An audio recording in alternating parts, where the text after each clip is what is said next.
Hello and welcome to another edition of the PHNX D-Backs podcast right on PHNX, or should I say Diamondbacks? We have this whole thing where D-Backs is dead now. I got to fill Jesse in. Of course, that's true. I'll fill all of you guys in. My name is Derek Montia, occasionally known as Mayor PHNX. This man next to me, glad to have him back. He is your thunderstick, my vice mayor, the one and only Jesse Friedman. And yes, D hash bags or D hash backs, tag backs, all that stuff. It's all D-backs is gone, Jesse. It's off the uniform. We need to change the website. It's all of that. I know we haven't gotten your reactions to the new uniforms that the Diamondbacks released, so I wanted to kick off this show with that. And I know we have a lot of free agency stuff to discuss, but what were your thoughts on the new jerseys? Well, first of all, eliminating D-backs is clearly a product of just no one being able to like do it properly, like from a punctuation standpoint. D.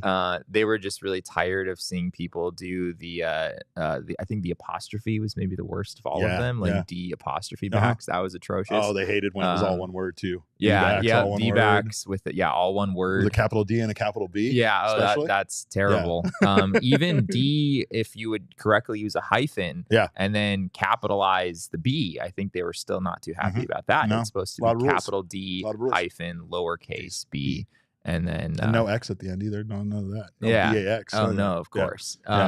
So I guess they just got tired of having to correct people on that front. They eventually gave up and we're like, we're gonna just get rid of it. Now. It doesn't exist anymore. I remember at one time they told us that the word Diamondbacks shouldn't be used without Arizona being a part of it. And it's like, that was just an unrealistic expectation. why are there all these rules? I mean, Diamondbacks, didn't you guys decide yesterday or last week when I was gone that Diamondbacks is the longest name of any professional sports team? It is the longest name of any professional sports team, correct. So, I mean, Diamondbacks is already long enough. They can't possibly expect us to spell out Arizona Diamondbacks every single time. All of it together. But yeah, as far as the new uniforms are concerned, overall I like them. I would say overall thumbs up from me. I'm not a huge uniforms guy. I thought it was fitting that you had Espo on the show that day instead of me, because no one wants to hear my uniform takes. Because frankly, I just don't care very much. Even if you weren't on vacation, we would have done that anyway. Yeah, you clearly would have kicked me off the show that day entirely anyway, because I wouldn't have had anything useful to say. But yeah, I like them overall. I think the black one, the alternate black uniform, fantastic, is one of my favorite Diamondbacks uniforms of all time. Fire. I think. Yep. The home off-white thing is a little too plain for me.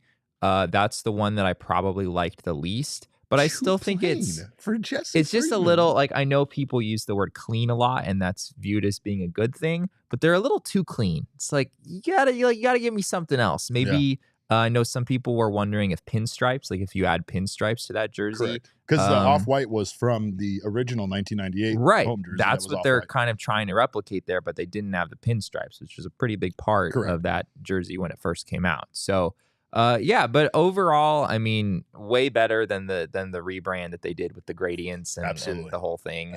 This was not except the gray. Don't get me started on the gray and teal gradients. I will do a whole episode about that. It still seems though, like, I don't know, it's almost like trendy to hate uniforms. Like the moment the new uniforms drop, I feel like baseball, it's just like the thing to do, like to hate on them. City Connect gets a lot of hate immediately. Yeah, I don't know. So I'm always like a little bit.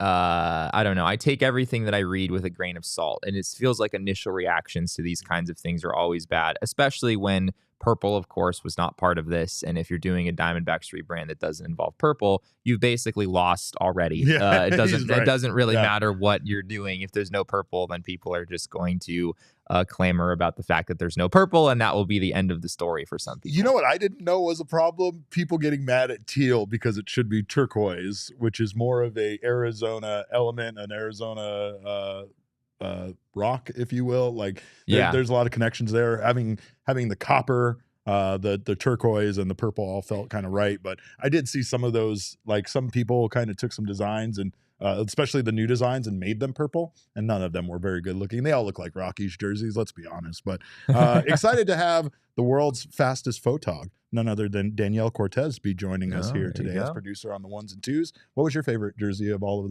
the new ones released? Black. It's the black and the teal. Oh my gosh, it's so hot. It's really so incredible. Good. I agree with Jesse. I think it's one of the best jerseys in D-backs history. Yeah, it really is. I've seen a lot of different takes on the jerseys, which I like because people lean in different directions. I saw someone say they hate the black jerseys, which was a wild take, but it was Wow. just an expression of how that's crazy to me. Right, how different some opinions can be. Some people love the Diamondbacks, the red one with the Diamondbacks on it. Some people hate it. I think it was different. Just like the home jersey, the off-white one looked different on Merrill than it did on Alec.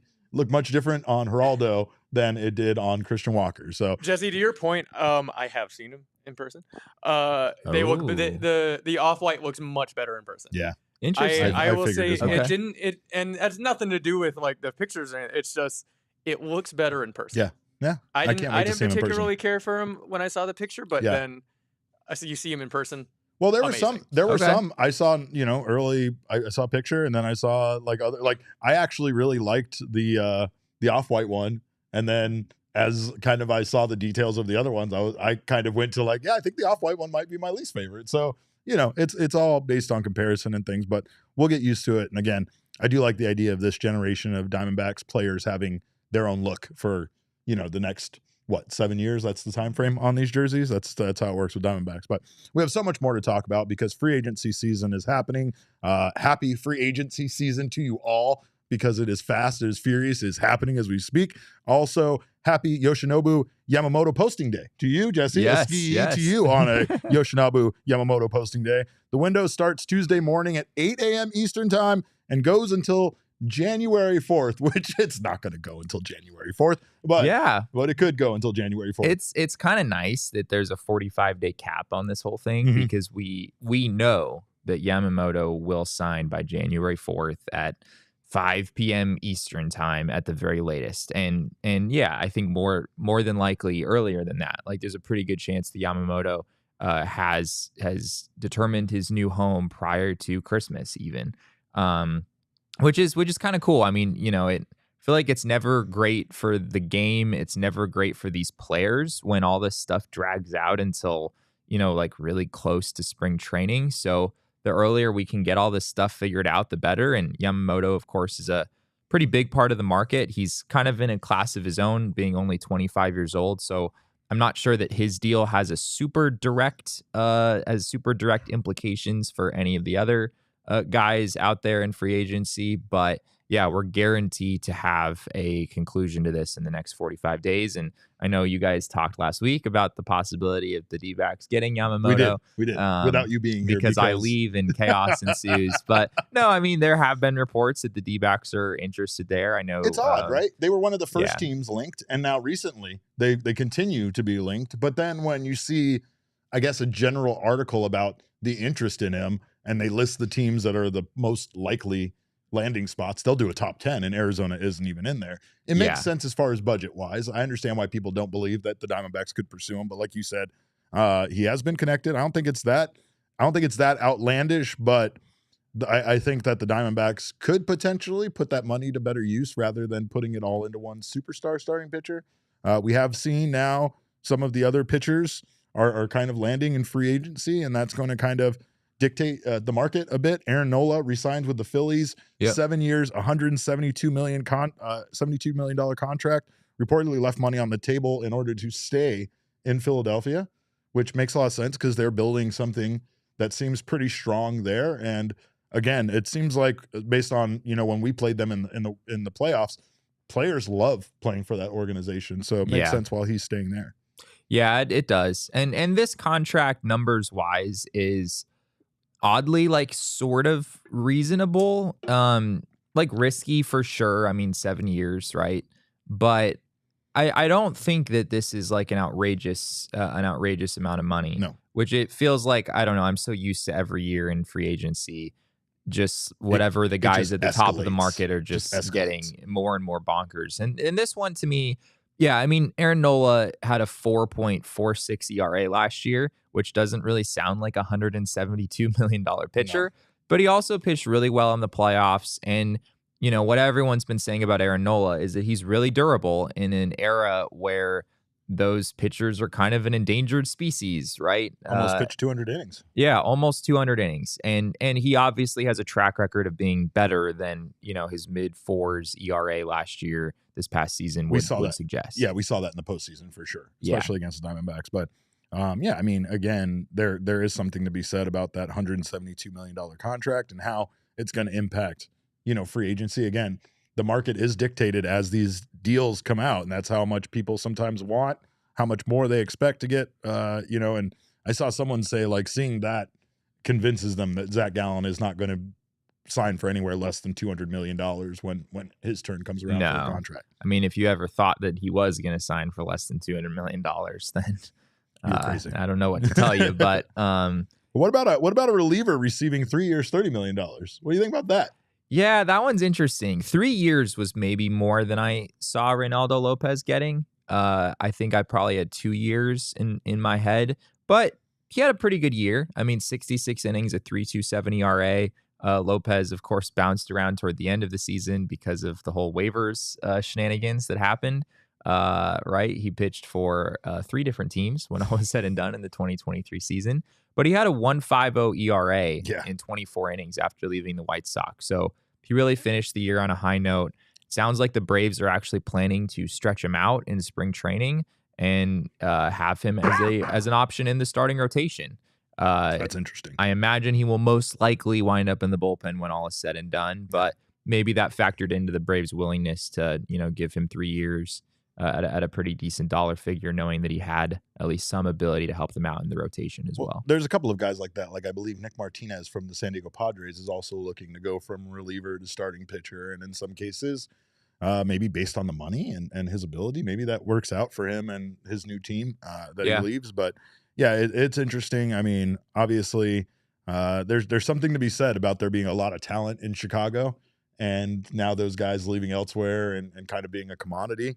Lucas Giolito, thoughts on him now? Yeah, well, Lucas Giolito has to go to the Braves. Correct. Because Lucas Giolito and Reynaldo Lopez are tied together. You can't get one without the other. It's a package deal. Free agency, trades, doesn't matter. They go together. So yeah, we're all just waiting to hear that Giolito has been signed with the Atlanta Braves. But we also have rumors that the Dodgers might be interested in trading for Dylan Cease from the Chicago White Sox, and that terrifies me, Jesse, because we all know, obviously, that the Dodgers are in the market, for Ohtani, and we always know the Dodgers are just in the market for everybody. But if they're starting to try to make trades for guys like Dylan Cease, I'm kind of scared about the rearming of talent that they're trying. They know they had a deficiency there last year, and I feel like they're trying to correct it, even if it means sacrificing their young pitchers, their bullpen arms and stuff in trades in order to kind of bump up the talent level on their current roster. Yeah, I mean, the Dodgers have an outrageously good farm system, so I mean, they can basically trade for whoever they want. It's infuriating. They're just good at everything, it feels like. And you also get the sense that the moment that Dylan Cease puts on a Dodgers uniform, he's going to go back to his Cy Young form pretty much instantly. 1.72 ERA. Yeah, right. 0.86 whip. It's inevitable. Yeah, the Dodgers seems like they're linked to everyone, every big name in the trade market, every big name in the free agent market. It seems like the Dodgers are right there, and that's kind of always the story with them to some extent. Like, they always have the assets, whether it be trade assets or financial assets, to get basically whoever they want. But they've shown themselves to be pretty picky over the last few years with who they're actually going to pull the trigger on. Yeah. So I know they're in on Yamamoto. I know it sounds like they're having conversations about Cease. They've been favored for Ohtani for multiple years at this point. I hope it all blows up in their face. I hope none of it goes their way. I feel like they're going to get, at this point, the Dodgers need a starting pitcher. Yeah. They need a starting pitcher. Without a doubt. It was obvious, as you just said, in the postseason, they just didn't have what they need. And I know Walker Buehler will be coming back, but there's clearly a need for more depth there. And I would be pretty surprised if the Dodgers didn't at least get one of these bigger names that they're attached to. Well, they did lose Lance Lynn, who signs with the St. Louis Cardinals. Per John Heyman, the deal is good for 1 year, $11 million guaranteed, $10 million plus incentives for 2023, 2024 club option with a $1 million buyout. So Lance Lynn, I mean, he's a pitcher. He went 13-11 with a 5.73 ERA, a 1.39 WHIP, 67 walks, 191 strikeouts, 44 home runs, plus an extra 4 in the playoffs, in case you forgot about those. Those were also there too. But yeah, I don't care about that at all. I mean, I feel the Dodgers got better by Lance Lynn going elsewhere. I mean, it is pretty wild for a guy who gave up 48 home runs, including the postseason, to like actually be a free agent that is viewed somewhat highly. $11 million. Yeah, that's a pretty decent. And I think it maxes out at like 226, something like that. It's crazy. If the Cardinals do pick up the second year option there, so which he could all of a sudden, they very well, they very well might. But the reason that Lance Lynn is interesting is that he strikes out guys. Like Lance Lynn, say what you will about the gopher ball problem. He does 191 strikeouts and 183 and 2/3 innings. There's some legit swing and miss ability there, and he's not walking everybody either. I think there's just a sense that if you can find a way to get Lance Lynn to keep the ball in the ballpark, he could actually be a pretty good starting pitcher for you. Cespedes Family Barbecue, our favorite boys over there, they quote tweeted Jeff Passan's tweet and said that this signing looks like a home run to me. Well done. Connor Mormon said it best. He said, to be fair, though, it's the same thing every year. National media wants everyone to believe every free agent and trade candidate is going to be a Dodger, a Yankee, a Met, a Giant, or a Cub. And that's absolutely the truth. But the Dodgers are that team. They're that team that has those resources. And honestly, I think the Dodgers, like I've said before when I was saying Dave Roberts had a strong case for manager of the year, was the Dodgers really did what they could with the pieces they had last year, and they were still able to succeed, right? So they know they have a lot of shortcomings, and a lot of those aren't the Dodgers' fault, other than putting their trust in guys that ended up, I guess, breaking that trust and violating, the rules and not only actual laws, but like part of being baseball. So they definitely, got themselves into a situation last year, but they have the money and the resources to get their way out of it and retool. Like I said, that scares me. But the Diamondbacks might be looking to make some moves. They non-tendered Kyle Lewis prior to Friday's deadline, and Kyle Lewis was one of those moves that we were worried ultimately wouldn't work out, but we had a lot of hope in. We thought that Kyle Lewis could have that great, comeback story here in Arizona after being the American League Rookie of the Year at one point. But his time here in Arizona was short-lived, and unfortunately on the main roster, on the Major League roster, he couldn't really get it done. He was absolutely killing it at times in Reno, but he just couldn't really come up to the Major League roster and contribute.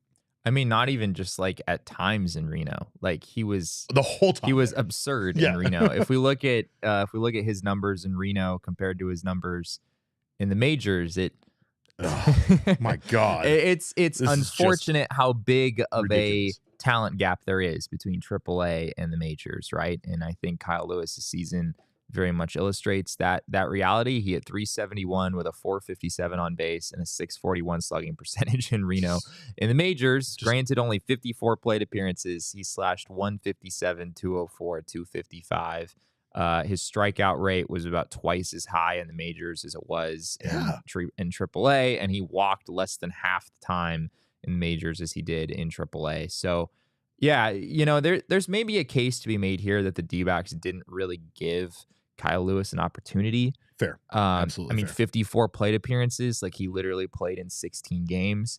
I understand that argument, and I think there's maybe some truth to it. Like maybe the D-backs could have found a few more at-bats for him, maybe toward the end of the year, potentially. But I don't know. It's tough. Like once Tommy Pham was a member of this Diamondbacks team, there just wasn't really a DH opportunity anymore. And in the first half of the season, Kyle Lewis was injured for a substantial portion of the year, right? There was the undisclosed illness that held him out for almost 3 months. So I don't know. I understand the move for the D-backs. I think he was estimated to make about $1.6 million in arbitration.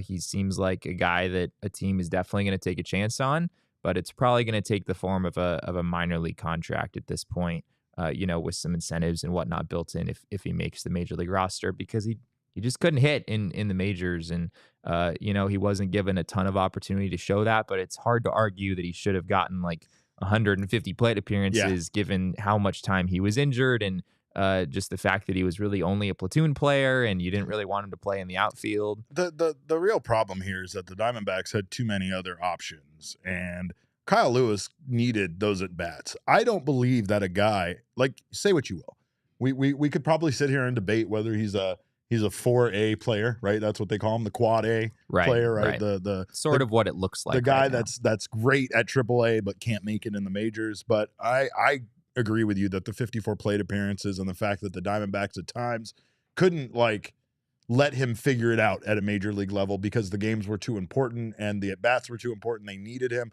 There was somebody at some point that was doing better than him that they wanted in the lineup just because they needed either as a DH or, I mean, obviously he wasn't playing in the outfield, but Kyle Lewis, again, he has that ability, I think, to contribute to a team. And I don't believe when you're slashing 371, 457, 641, and 293 plate appearances, I do not believe that you cannot contribute at a major league level. I don't believe that for a second. Yeah. I think that there's a lot of things. Kyle Lewis got hit by a ball and got a concussion and literally had to go through like therapy and such in order for him to come back and be able to take at bats again at a plate, right? So like there's a lot here that's going on, but I don't believe that the ability isn't there. I just think that this might have been a situation where when he was called up, he was trying too hard, and we've seen how that impacts baseball players across the game, especially on this team. But he again wasn't given very many chances, and those chances were sporadic. I think that's the other thing. No consistent amount of time where he was allowed to. He played 6 games to start the year, and then the undisclosed illness happened. April 8th, he was put on the injured list. And then when he was called back up on June 30th, he played 5 games, and then he was sent back down on July 8th. Right. And then he had one other stint from August 14th to 19th. He played 5 more games. So, yeah, I mean, his season was 16 games in 3 separate spurts. And as a hitter who's not really playing every day, it's pretty hard to get on any kind of a roll when your opportunities are spread out that much. That's really what it comes down to. I'm not going to be surprised to see Kyle Lewis still be able to rebound and have a nice career somewhere else. And we absolutely hope that for him because we both have met Kyle and he's an incredible, incredible human being. And honestly, like I walked into Salt River Fields the first day Kyle Lewis arrived. We walked in together and he was just like, "Hey, what's up, man?" And like next thing you know, we're chatting and walking in. I introduced myself. He introduced like literally one of the nicest people I've ever met. So can't wish, him the best enough. And of course, again, this absolutely just goes to show the Diamondbacks are, getting ready here. They're free agency season stuff is happening. They're freeing up roster spots. They added Blake Walston to protect him from the Rule 5 draft. So there's some things that are happening within the organization. And of course, we have a lot of time before all of this pops off. Before we're going to blink, we're going to celebrate some holidays. We're going to kiss under midnight for a New Year thing, and then we're going to be back out at Salt River for spring training. So interesting to see what the Diamondbacks do. Of course, we thank you guys for being here right now on the PHNX Sports YouTube channel. If you haven't subscribed yet, make sure to do so now. Sign up for notifications. That way you don't miss when any of our shows go live. Leave us a little thumbs up. Drop us a like. We appreciate that. Gabby here. We always appreciate Gabby being here, just like we appreciate you guys being here. If you're listening on the audio podcasting side, make sure to drop us a review over there. We love those 5-star reviews. Make sure to subscribe there as well. We always appreciate you guys doing so. Big thing is to check out our friends over at Desert Financial Credit Union. Of course, great time of the year to worry about your financial, well-being for the future. Get it on track. Don't wait until the new year. Do it now. Desert Financial has been Arizona's largest, most trusted local credit union for more than 84 years. And they're dedicated to creating exceptional experiences by giving back to the community and providing financial solutions to you. So make sure to not miss out. They have all of your checking and savings accounts needs, mortgages, loans, credit cards, investment options, and more. I got started on my home ownership journey thanks to Desert Financial Credit Union, and you should too. Join a credit union that's committed to giving back to our community, because that's what all of this is all about. We're all about our community, and so is Desert Financial Credit Union. When you open a free checking account online, you can get $200 in bonuses. Get started by visiting desertfinancial.com/200 today. And speaking of today, Empire Today keeps shopping for floors simple with a curated product selection. I know sometimes around this time of the year, you maybe want to go big, right? Like Who wants another, foot massager? Do the flooring in the house for your significant other. That's a gift that will absolutely blow them away. And Empire Today will help you not only plan it out, but keep it secret by limiting the number of trips you need to take to a big box store in order to look at all the options. Empire Today keeps things simple with a curated product selection, and their virtual floor designer will allow you to see how great your new floors will look in any space at home without going anywhere. Of course, Empire Today also prides itself on their convenient shop at home service, as well as the fact that they service their own warranties. So if an issue does arise, you can just call Empire and they will take care of everything themselves. You won't have to track down a manufacturer's phone number. So schedule a free in-home estimate today. All listeners can receive a $350 discount when they use promo code PHNX. Restrictions apply. See empiretoday.com/PHNX for details. And that name, once again, was Empire Today. What was the phone number again? I don't remember it anymore because people don't use phones anymore, Jesse. 1-800-800-588-2300 Empire. There we go. Today. Thank you. Appreciate it. See, that's what we bring you around here because this is the PHNX Diamondback show. And of course, every year on this show is our year. Every year on this show is the year of the snake. Every month on this show, Black Women's History Month. Every month on this show, Pride Month. Every week on this show, Shark Week. Every day on this show, Earth Day. But of course, it's Monday. And you know what we do on Mondays. Every Monday, we go to the mailbag. Danielle, would you kindly?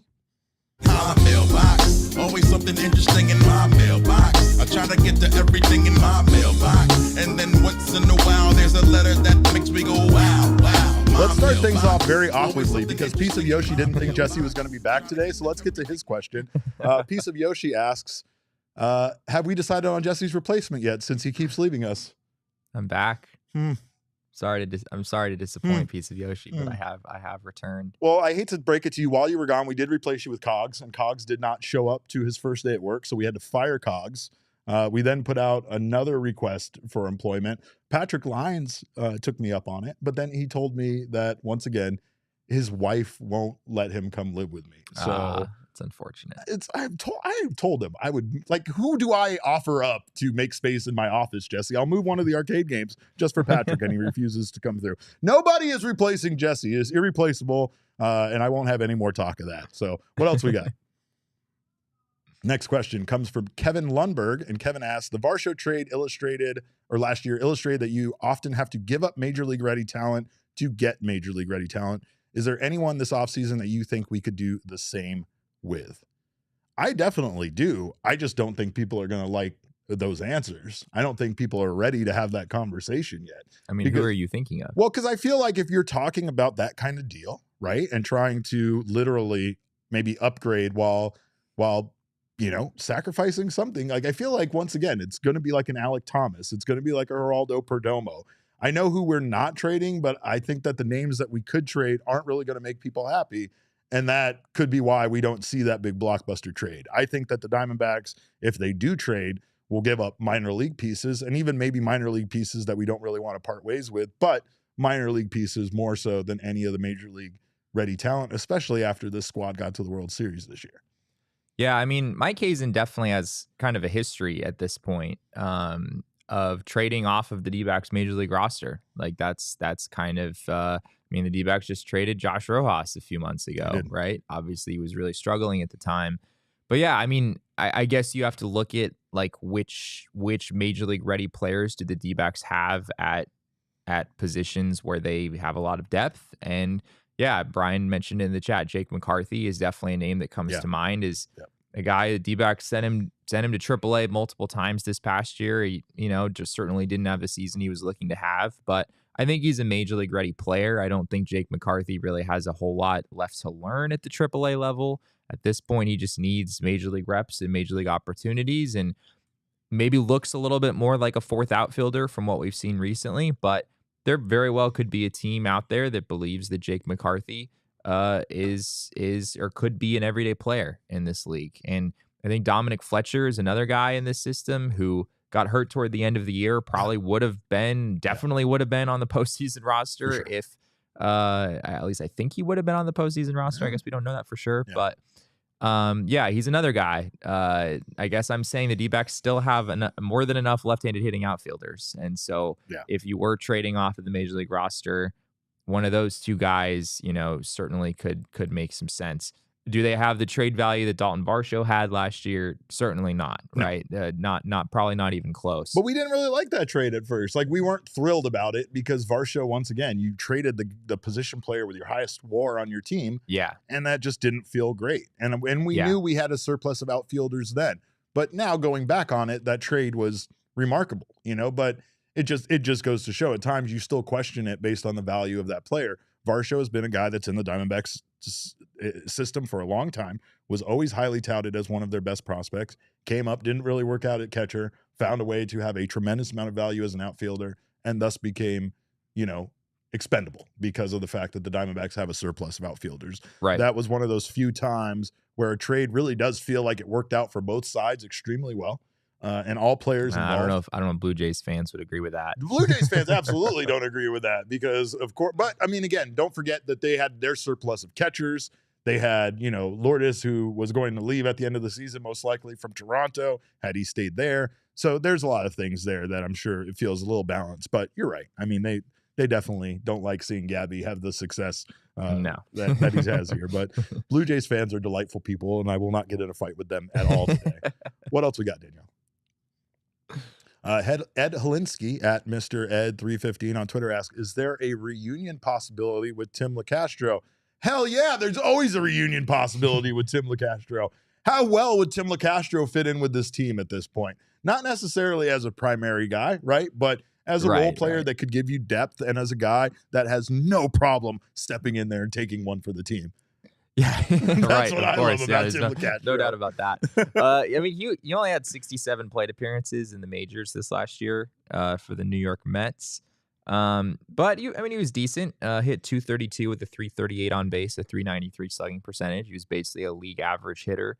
I don't think it would make a ton of sense unless, I guess, like if you did trade like Jake McCarthy and you didn't have that like extra outfielder who is also a really good base runner, then maybe a guy like Tim LeCastro could make some sense. I wouldn't rule it out entirely, but as the roster is set right now, the D-backs do need another right-handed hitting outfielder, but they're looking for a guy to start every day in left field, a guy who has some power. Probably not exactly what you're expecting to get from Tim LeCastro. No, I do agree. We've moved on past Tim LeCastro's like ability level at this point, but I always loved that man. I really did. And like I've never seen somebody so sincerely say out loud, like getting hit by the pitch is the same as a single.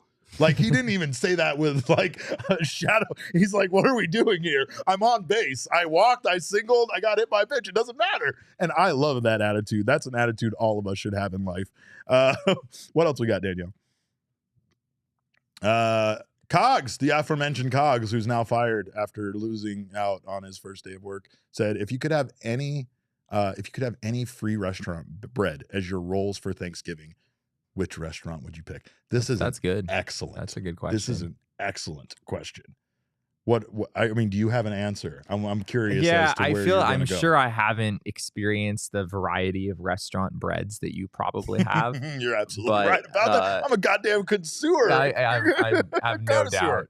But there are a couple that I will name. I guess Olive Garden is sort of an elite. Obvious one. It's elite. Because it's one of the only breads I will go to a place for just to eat the bread.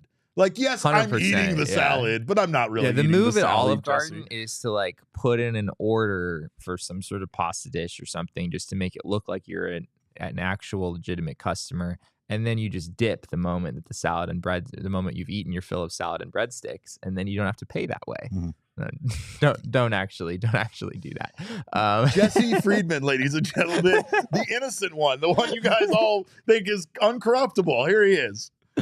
No, you shouldn't actually do that. Baseball is fun, but it's more fun when you steal the bread. I'm just saying it's so good that you could eat an entire meal of it and not even just completely have lost your appetite for the main dish.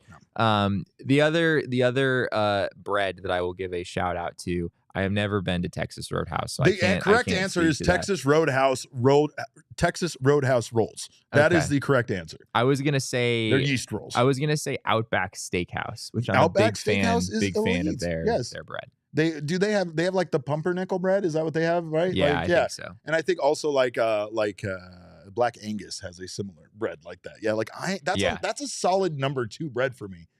But I will ruin my dinner for Texas Roadhouse rolls, the yeast rolls. I will absolutely not have room left for anything because they will keep the bread coming and I will keep eating the bread. So I really need to go to Texas They're Roadhouse. incredible. Unfathomable to me that there's anybody in this great land of ours that has never been to Texas Roadhouse. And I don't think I have. Maybe more importantly, just like not experience the rolls. I don't know where you would experience them outside, but like their yeast rolls are incredible. They are brushed with like sweet honey butter. They're amazing. And then you add the cinnamon butter on there. Yeah. Caesar, though, brought up a name from my past, and I can't believe that I forgot this, but Caesar says the Red Lobster is undefeated. The Cheddar Bay Biscuits, Jesse, the Red Lobster Cheddar Bay Biscuits are by far a top 3 elite bread that if you make and bring to Thanksgiving, you will absolutely be a hero. But the one bread that you need to bring, of course, hero bread. That's the bread. It's just as good as all these other breads. And of course, it's much healthier for you. I don't even have an ad read for that. I'm just throwing it out there because Max is sitting here doing this. All of these different types of bread are probably terrible for you. Oh, yes. Yeah. Hero bread, not so much. These other breads, absolutely. There's no way the Texas Roadhouse rolls are good for you. That's impossible. The Cheddar Bay Biscuits, no way. But of course, check out Hero Bread. You can get it at herobread.co. Or Amazon. Also, check out our friends at OG's Brands because, of course, the holidays are right around the corner. You need to treat yourself. You need to make sure that you make time for you. And a great way to do so is with OG's Brands. They have a wide variety of doses and strains and flavors for you to choose from. But thankfully, they've also made it cheaper for you because they are back at it with an exclusive deal for PHNX listeners. They've made it super easy for you to score savings. You can get 25% off any OG's products at your neighborhood Zen Leaf location from now until November 30th when you place an online order and use our code. Here's the thing. Sativa, I'm going to run through it for you here. Sativa, great for an event with your family, right? It's going to heighten you're going to get hungrier. You're going to have the munchies. There's no reason why on Thanksgiving Day you shouldn't try a fine sativa from our friends at OG's. They also make micro doses, mini ones. If you want to try something, you might not even feel it, but you might just like your family more. Who knows? Check out OG's. Head to zenleafdispensaries.com, find your closest location, order your favorite OG's gummies for pickup, and enter discount code PHNX to get 25% off at checkout. The deal is exclusive to our PHNX listeners, and a reminder, it's only available for online pickup orders. Discount code PHNX is active until November 30th. A great solution to maybe you bringing some food for Thanksgiving is stopping by Illegal Pete's. Maybe you can pick up 100%. the I still need to experience these reverse nachos that everybody keeps talking about, but that sounds like a great appetizer dip that you might be able to bring to your Thanksgiving function. You can also just stay there and eat there. Who cares? Let all those other people have the Thanksgiving function. You can have irresistible tacos, bowls, salads, burritos, nachos, and most importantly, the strongest margaritas in Arizona. So don't miss out on everything Illegal Pete's has to offer. It's your go-to spot this fall. Stop by for happy hour, 3 p.m. to 8 p.m. every day at all 12 locations. Illegal Pete's, the go-to spot for burritos, buddies, and beer for 28 years. And again, we thank you guys, of course, for being here in the PHNX Sports YouTube channel. If you are a diehard member, you can shop over at phnxlocker.com. We'll have a very fun Black Friday sale coming up. Of course, if you are not a diehard member, join us today. You'll get a free t-shirt from the phnxlocker.com, including our fucking dangerous shirt. And I'm allowed to say that without contributing to the swear jar because that says it on the shirt. Yeah, it says it on the shirt, Jesse. It says it on the shirt. I'm just describing the shirt. I am not actually cursing when I say that in this moment. All right. But if I were to fucking curse, then I would have to put a goddamn $1 in the jar. Right? And that's the way it fucking works around here. But anyway, get that shirt, phnxlocker.com. Get that shirt. Get any shirt you want. If you join us as a diehard member, you also get Jesse's newsletter, access to our members-only Discord lounge, 20% off all future purchases at the PHNXlocker.com, so much more. So join us and become a diehard member today. Become part of the family. We got some more Mailbag Monday questions, and I'm really hoping that there are still some Thanksgiving questions left in the bag because I haven't had enough of those yet. What do we got, Daniel? Our baby boy Aaron Hughes shows up, and Aaron wants to know, who would you rather extend on the spot, Jesse? Alec Thomas or Brandon Pfaadt? Interesting. Extend on the spot. Extend on the spot. I mean, if I'm being totally honest, I don't really think the Diamondbacks would extend either of these guys this offseason. Correct. I would be very surprised if either of those moves were made. But I guess this is a scenario in which I have to extend one of them. Like we are like the one of them is going to be extended. Who should it be? Correct. Oh man, that's tricky. I guess Alec Thomas is probably who I would say. That's the wrong answer. It's a tricky question. I'm saying that because Alec Thomas will reach free agency at a younger age, I believe 2 years younger than Brandon Pfaadt, roughly. I think Thomas will be about 28 and Pfaadt around 30, if I'm not mistaken. So it just makes more sense, I think, to extend a player who's reaching free agency like in their mid upper 20s as opposed to someone who's already going to be 30, especially when you're doing it this far in advance. Sure. I think there's also just a lot more risk with pitchers in general. So, even if you view Brandon Pfaadt as being the more valuable player in the long run, which I think maybe I would even view it that way. Yeah. You're still, you pitchers after the age of 30, like there's a reason we don't see a lot of these early career contract extensions for pitchers. There's just so much that can happen, various arm injuries and whatnot. We don't see these kinds of investments made very often early on. So yeah, if you really think Alec Thomas is going to turn things around and, find a way to hit enough to be an everyday player, I could see it making some sense. Brandon Pfaadt would be my selection there. And I think the reason why is just somebody said it, Ernesto, Pfaadt looking at the current starting pitcher prices. I think that's a big part of it for me. I also think, like, no offense to Alec Thomas, because I've said multiple times that I don't want anybody playing center field at Chase Field other than Alec Thomas. Sure. But I do feel like when you look at his production, there's times where you could get, obviously maybe not as good of a defender, but somebody maybe better offensively out there in center field as the years go on.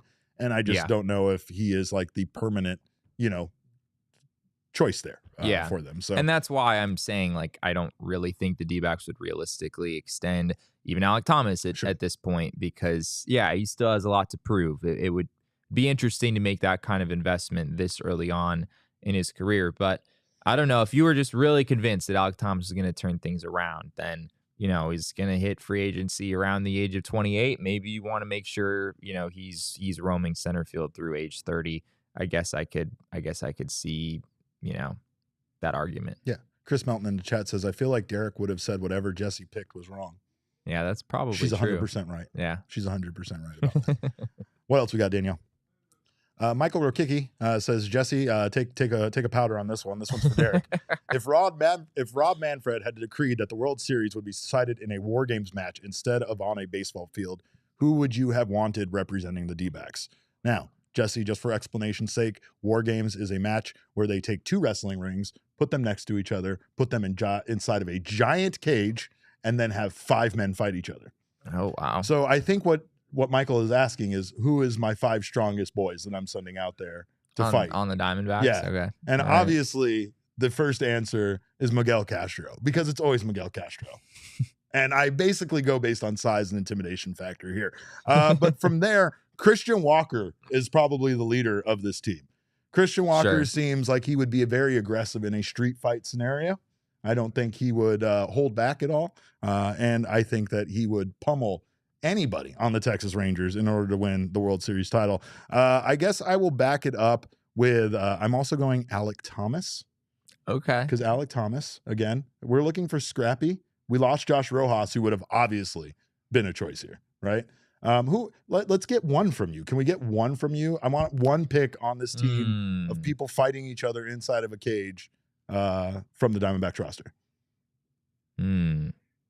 I mean, Tommy Pham was the first name that comes to mind, but I guess. How did I miss Tommy Pham? But I guess we're not allowed to include Tommy Pham. No, we absolutely are including Tommy Pham, because it's part of if it was the World Series, so it's anybody on the World Series roster. Okay. So Tommy Pham, You're absolutely right.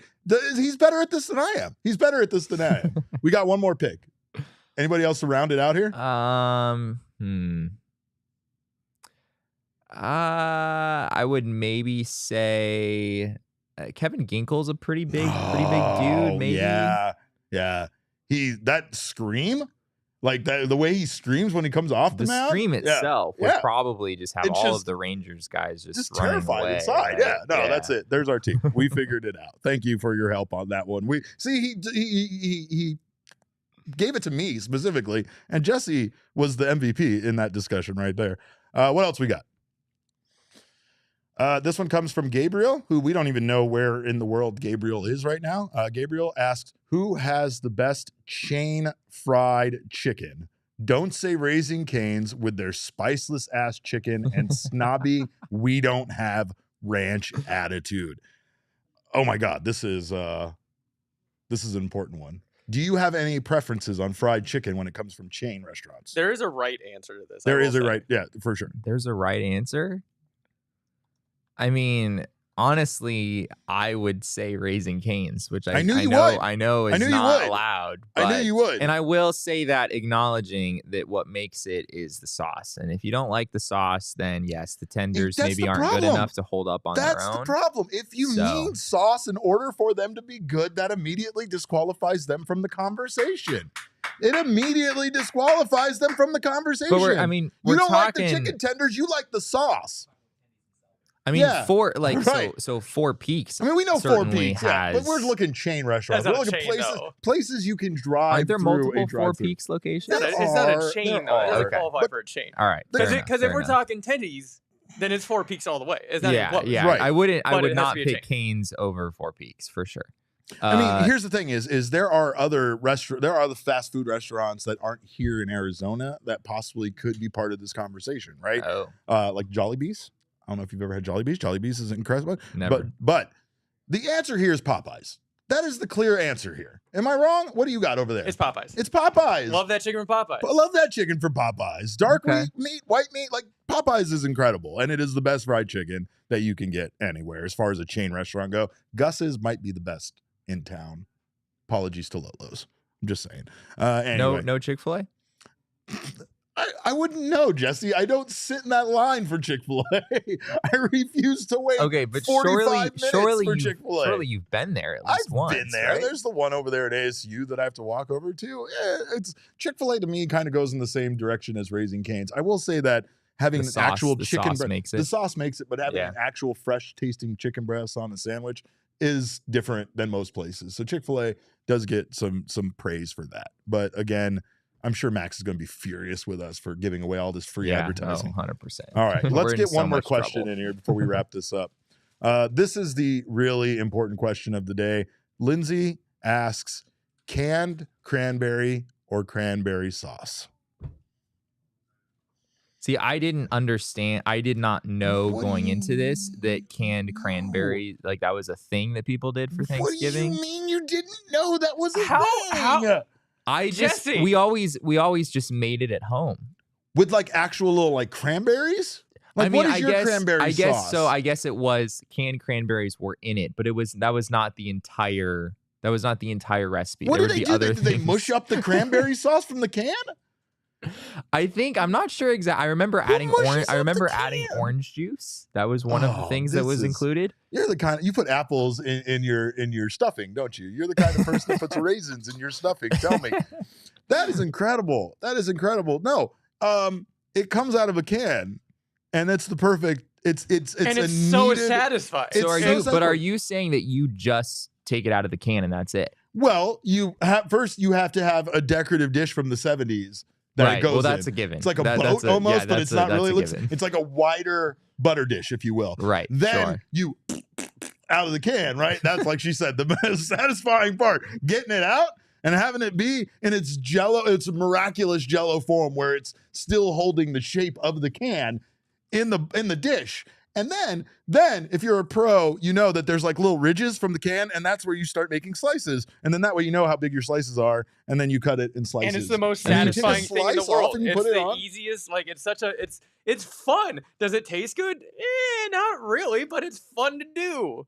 Yeah. Killing me, Jesse. Yeah. Piece of Yoshi says you don't know what a conga line is. You don't know what canned cranberries are. I know what canned cranberries are. I just don't like. You didn't think for people us, eat it like that? Yeah, like the topping is not just canned cranberries. Like the canned cranberries are a part of it, but that's not the end product. I'm not putting that work in. It's perfection as it is. It comes out of the can. Interesting. Perfect. It gets sliced and put next to my turkey. Which turkey is a terrible main dish for Thanksgiving, and you should all be getting something better. You deserve better. Ham is the move, right? Ribs are cheap as hell right now. Really? Oh yeah, ribs are cheap. Do it right. No, if you do it right, then it's great. Yeah. What, turkey? Great. Yeah, if you do it right. Look, I'm not how do you do turkey right? Okay, because that's what everyone says. But I've never tasted turkey. So it really was like, I don't know. Okay, listen, I'm on what, 3 shows now? Turkey. I do Sun Devils. Toe Tree doesn't like any of the foods I like. Turkey popularity is at an all-time low right now. It is at an extreme all-time low. Craig hates Thanksgiving. And now this. Listen, so what you do is you brine it. You what? You brine it. Brine it. That's not a She's word. Right. Yes, No, she's you brine it. Right. So what you do is you boil vegetable stock. You put in a ton of salt. You put in some ice water. You put in a bunch of brown sugar, candied ginger, allspice, and pepper. And it is perfect. You do it for 2.5 days. It is absolutely perfect. 2.5 cook days. It after that? Yeah. Okay. Yeah, it was raw turkey. So it's raw turkey. You got to cook it. I don't know. I did wonder if the key to getting turkey to be good was to just not cook it. Like I was willing to try anything at this point. Me too. It's just good in sandwiches. That's it. But anyway, glad we're on the same page on that day. It's the first thing we've agreed on. The times we agree on anything in life, but we do agree that Shady Rays does have the craziest lost and broken replacement plan in all of eyewear. And Jesse agrees that I should have been shamed more for losing my sunglasses and needing a replacement. But Shady Rays doesn't do that. They absolutely do not shame you. They don't even question you. If you lose or break your sunglasses, even on day one, they told us they will send you a brand new pair. No questions asked. They have your back long after you shop. They'll also let you exchange them for a new pair or return them for free within 30 days if you don't absolutely love your Shady Rays. No risk at all when you shop. You can check out their location here in town at Kierland Commons or check out their website at shadyrays.com. Right now, Shady Rays is currently in their biggest sale of the year for Black Friday. Don't miss out on the best deals for shades, snow goggles, and prescription sunglasses. Go to shadyrays.com and try for yourself the shades rated 5 stars by over 250,000 people. And of course, nobody does this time of the year better than Gila River Resorts and Casinos. Life, like we said, holidays are hectic. Life is hectic right now. Make some time for yourself. Get away. You can do a little staycation over at Gila River Resorts and Casinos, or even if you can't stay there, it's a wonderful night out with unprecedented level of entertainment and excitement that you won't find anywhere else in the desert. You can be high rolling, fine dialing, wheeling and dealing, kiss stealing, limo riding, son of a gun. Woo! Thank you, Ric Flair. Over at Gila River Resorts and Casinos, they have a state-of-the-art gaming floor. They have 800 slot machines, 15 blackjack tables, live gaming tables, and so much more. So they also have Arizona's largest casino sportsbook. Belly on up and let them show you what the next level is all about at Gila River Resorts and Casinos. You do you at Gila River Resorts and Casinos. You can visit them at playatgila.com for more details. And we're gonna get out of here. But we do have a little, I guess, anniversary to celebrate. Yeah. 1 month ago today was the Alec Thomas game. Do you remember the Alec Thomas game? Have we all quickly forgot the Alec Thomas game? I think everyone's going to remember the Alec Thomas game. When he went from young king to just king, just absolute king. Just king. We all were witnesses that night. The D-backs beat the Phillies 6-5 in dramatic fashion to tie the NLCS at 2 games apiece. And with the Diamondbacks down 5-2 in the 7th inning, Orion Kirkring walked in a run to make it 5-3, and then Lourdes Gurriel Jr. doubled, and Alec Thomas hits that pinch hit home run to tie the game at 5. Later that same inning, Gabriel Moreno made it 6-5 with an RBI single, and we know what happened in the rest of that series. So yeah, it's apropos that we're talking about extending Alec Thomas today. If Alec Thomas doesn't hit that homer, D-backs don't make it to the World Series. And I know we could say that about probably a number of different things that happened throughout the NLCS. It wasn't just Alec Thomas who carried the Diamondbacks to the World Series, but for sure. that was such a huge moment. I mean, the D-backs were down 5-2. It was the bullpen game, right? It was the game that in the World Series was not at all successful for the Diamondbacks. And they found a way to win that game because Craig Kimbrell, who hadn't had a great day the night prior, right? He was walked off by Ketel Marte the night before. And then in that game, game 4, Alek Thomas comes through in a huge spot.